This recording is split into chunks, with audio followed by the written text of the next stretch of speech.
Hello all. Day 6 of 5th mini vlog பார்த்துடலாமா? அன்றைக்கி நான் ரொம்பவே ஈஸியாக செய்யக்கூடிய இந்த China grass and custard pudding தான் வந்துட்டு செஞ்சுருந்தேன். இது ரொம்பவே ஈஸியான ரெசிபி தான். பட் கொஞ்சம் வந்துட்டு கேர்ஃபுல்லாக மெஷர்மெண்ட்டோடு செய்யும்போது நமக்கு ரொம்ப நல்லாவே வரும்.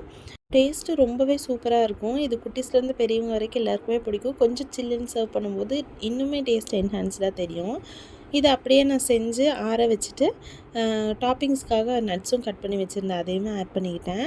அதை எடுத்து அப்படியே ஃப்ரிட்ஜில் செட் பண்ண வச்சுட்டு வாட்டர்மெலன் வாங்கிட்டு வந்திருந்தோமா, அதையுமே நல்லா குட்டி குட்டியாக கட் பண்ணிவிட்டு இஃப்தாருக்காக அதையுமே எடுத்து வச்சுட்டேன்.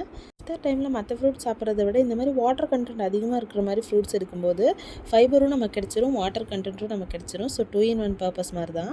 இஃப்தார் டைமும் வந்துருச்சு. நல்லபடியாக நோன்பு திறந்துட்டு நமசெல்லாம் பண்ணிட்டு வந்ததுக்கப்புறமா நம்ம செட் பண்ண வச்சுருந்த கஸ்டர்ட் புட்டிங்கும் சாப்பிட்டாச்சு. எக்ஸ்ட்ரா இருந்ததை டப்பாவில் போட்டு அப்படியே ஃப்ரிட்ஜில் ஸ்டோர் பண்ணியாச்சு. நைட்டு டின்னருக்கு பதிலாக இந்த வாட்டர் மெலனே வந்துட்டு எடுத்துக்கிட்டேன்.